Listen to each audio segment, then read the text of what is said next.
After the rebellion, God wanted to now complete his plan of becoming man in order to raise the human nature to the divine nature, above the angels.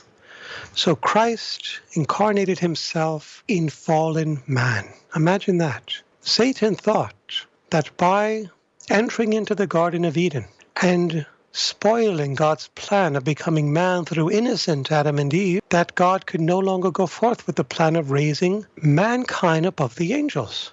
Hi, thanks for tuning in to our daily inspiration. As always, thank you so much everybody for taking the time to be here with us, where we focus on short-form videos here covering various subjects on our faith. Well then, in the previous video I've shared Father Fortea's advice as well as reminder as to why we shouldn't be afraid of demons. For those of us who are living according to God's will, we have nothing to fear for we are under His protection. If you haven't watched the video, please do so. It's not a long video as I try to make every video that I release on this channel as compact as possible for all of you. But for this video, on the other hand, I'd like to share something from another exorcist instead, Father Joseph Iannuzzi, as he explains that Jesus coming down to his creation as man has always been the plan all along, that it was not plan B, and he would have come even if Adam and Eve did not commit the original sin. And then Christ would have eventually come down to earth in Eden to still become human being, you see. This is part of God's plan A, to become human, not plan B.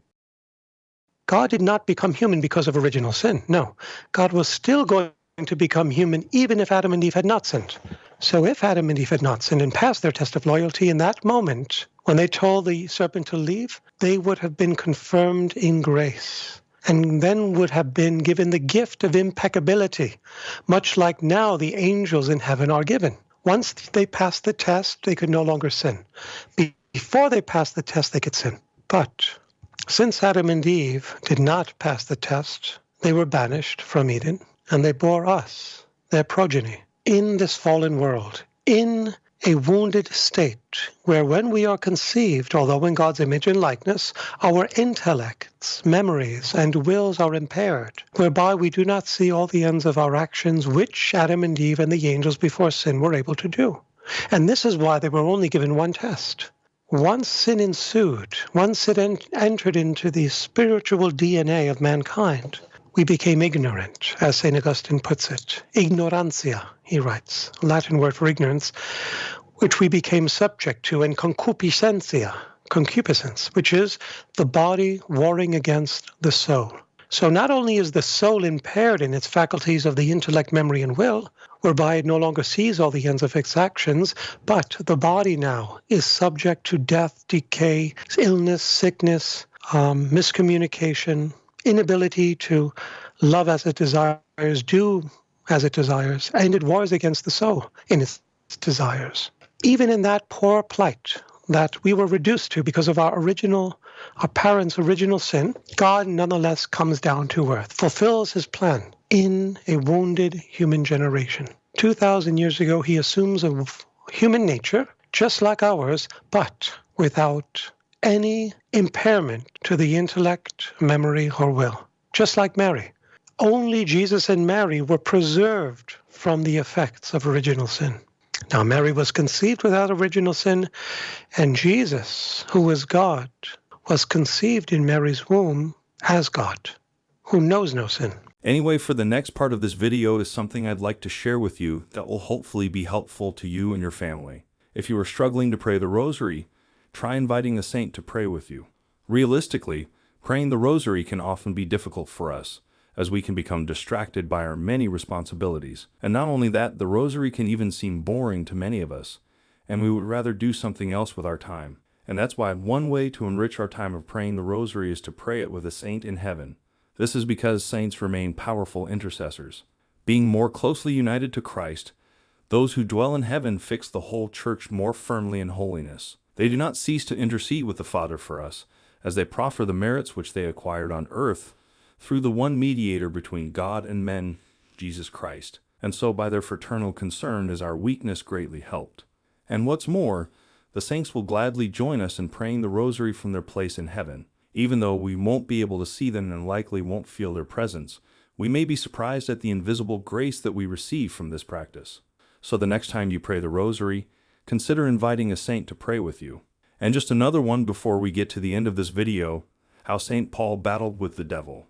While St. Paul traveled from town to town preaching the gospel of Jesus Christ, he had an adversary who constantly attacked him. He describes the relentless battle in his second letter to the Corinthians. And to keep me from being too elated by the abundance of revelations, a thorn was given me in the flesh, a messenger of Satan, to harass me, to keep me from being too elated. 3 times I besought the Lord about this, that it should leave me.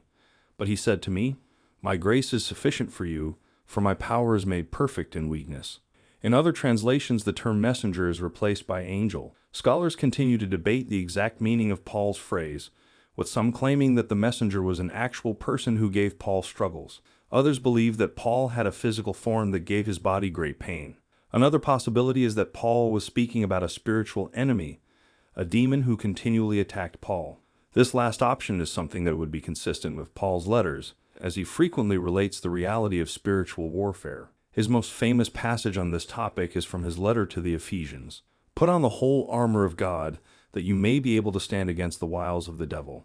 For we are not contending against flesh and blood, but against the principalities, against the powers, against the world rulers of this present darkness, against the spiritual hosts of wickedness in the heavenly places." If Paul did battle with an angel of Satan, it reminds us that sometimes God allows such an attack to strengthen and humble us. As St. Paul wrote in his first letter to the Corinthians, God is faithful, and he will not let you be tempted beyond your strength, but with the temptation will also provide the way of escape, that you may be able to endure it. There are no other references to this angel of Satan in Paul's letters, but it is clear that this was a constant battle that God allowed.